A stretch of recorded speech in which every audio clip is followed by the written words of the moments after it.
What's up, guys? Welcome back to the channel. So it's been about a month the time I'm making this video since the Xbox Ally X has come out, and I've got about 5 tips here to go over that I think for either newcomers to the device or setting up again after a little while or whatever the case could be a bit helpful. At least were helpful for me early on here for setting up the device and keeping things running smoothly on the Xbox Ally X. So let's go ahead and jump into it and take a look at the 5 tips.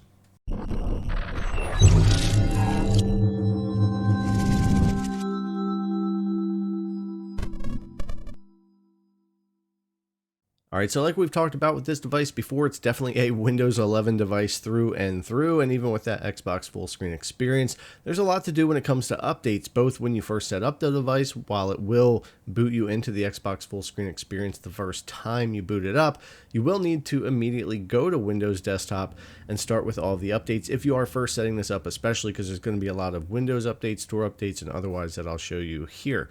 And of course, every week or so, every couple of weeks, you're going to have to go back to the Xbox or to the Windows Desktop to check for other updates or new updates that could pop up. Again, this is Windows updates, the store updates that you're going to have to set up, which there are a lot when you first get the device.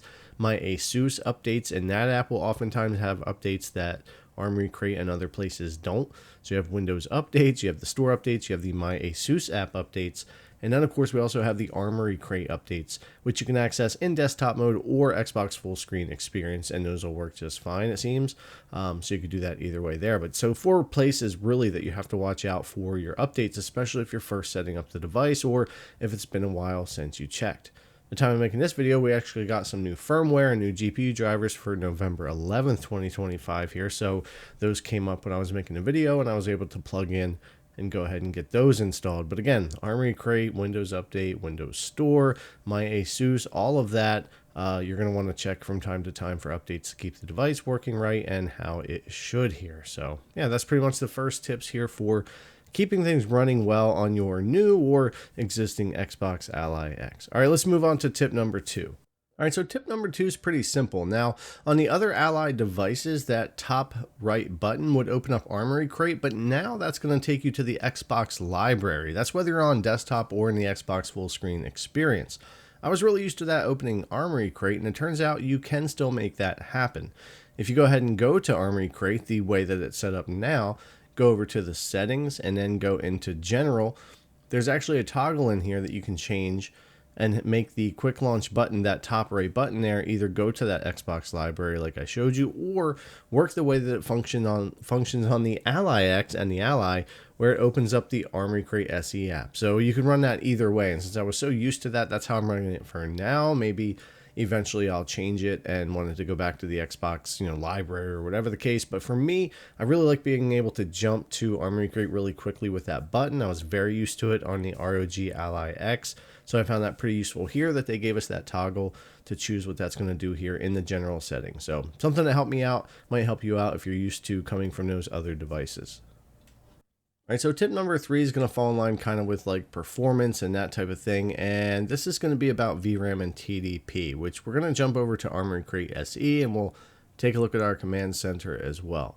But the first thing is over in Armory Crate SE, we go to our settings tab and performance. We have our operating mode, which we're going to come back to for our TDP.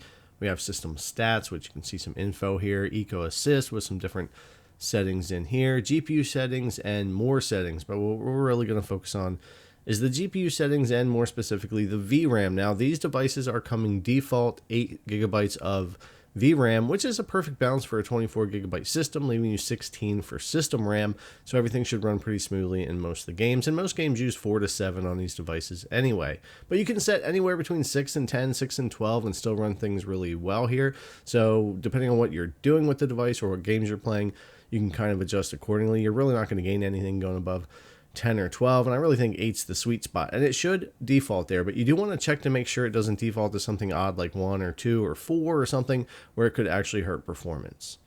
Now, as far as our operating mode on our TDP, I think most people will use presets like the silent for really easy to run games, performance for AA to AAA, kind of mediumish, harder to run games, and then turbo 25 watts to get a little bit more power out of it. And then you can go manual unplugged all the way up to 35 watts, but there's usually not a lot of gains from 25 to 35 depending on what you're playing. So I think a lot of people would use the manual to more go in between 13 and 17 or under 13 or maybe around 20 watts, which I use on the Legion Go a lot. It's a nice little sweet spot for the Z2 Extreme as well that runs games really decently and gives just a little bit more edge over the 17 watts. And of course you can adjust the SPPT and the FPPT here as you want. But yeah, this is a nice thing to be able to get used to and use as you need and adjust in between those presets if you want to really kind of tweak your performance. You can even get into the fan curves and things like that if you want to there. So yeah, TDP and VRAM, definitely something you want to pay attention to on your Xbox Ally X or really any of your Ally devices or handhelds. All right, so moving on to the next tip, this is going to be more about the Xbox full screen experience, which while I do like it, does need a lot of work. And one feature it's missing that I really need is the ability to add shortcuts to programs that this isn't picking up on its own. So I've made videos on this in the past, and what I like to use is something called One Game Launcher, which you can get from the widget store here all the way over to the right in your menus and install that. Once you get that installed, you can go ahead and relaunch our game bar here and tab over, and we should have our One Game Launcher. And this is going to pick up all the games you have installed as well, like the Xbox app does, but it also gives you the ability to add in a shortcut to any .exe that you want, or even necessarily like a web page. If I click on the plus here, you'll see I've got my MSI Afterburner, so I don't have to go to desktop or anything to run all my overlay. You can click add right here, 3 little dots, and then you can go and find any .exe that you want a shortcut to or web page and set that up here. So until Xbox adds this in themselves, this is a great way to be able to add in a shortcut and stay in the Xbox full screen experience and have access to more of your apps and programs. All right, so our fifth and final tip is going to be all about the hotkey setups for the Adrenaline app. And while I haven't added access to the Adrenaline app from the Xbox full screen experience, I don't really need to because all my shortcuts will work. As far as the sidebar, the overlay, FMF2.1 and all of that. So moving on to desktop mode and opening up Adrenaline here so we can see. If we tab over, let's see, we've got performance. Let's go all the way over to the gear icon here for our settings. And then you're going to see preferences and hotkeys. In preferences, I would like to make sure that the in-game overlay is activated. It's usually disabled, and anything else that you might want to change in there. And then we're going to want to go to hotkeys, which is what we're going to be setting up here. Usually this is disabled by default as well, so you want to make sure that is actually enabled and those turn red. And I'm going to set up the sidebar and the performance overlay and fluid motion frames, but there's other things in here, of course, you can set up shortcuts too, but that's what I want to focus on here for this video and show you how to get those set up. So from the Xbox full screen experience, you can turn all those things on and off while you're in game or whatever the case. So we're going to open up Armory Crate SE again. We're going to go to configure in our settings and gamepad mode, because that's usually the mode we're in when we're in Xbox full screen experience. Now I've already set up one of these on my left bumper, which is called Macro 1. You can always rename these. And these are key combinations that have been set up. So I go to edit on that.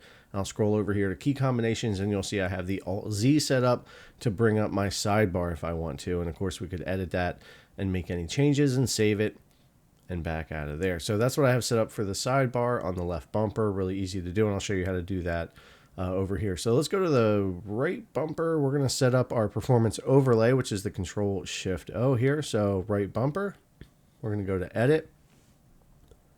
Now we're going to go over to combine keys, but we're going to have to add combination keys. So we're going to have to hit X to bring up another category here, because we don't want to change our existing. So let's hit X. We'll get Macro 2 pop up. I'm going to come down here and edit that. We're going to do our keys.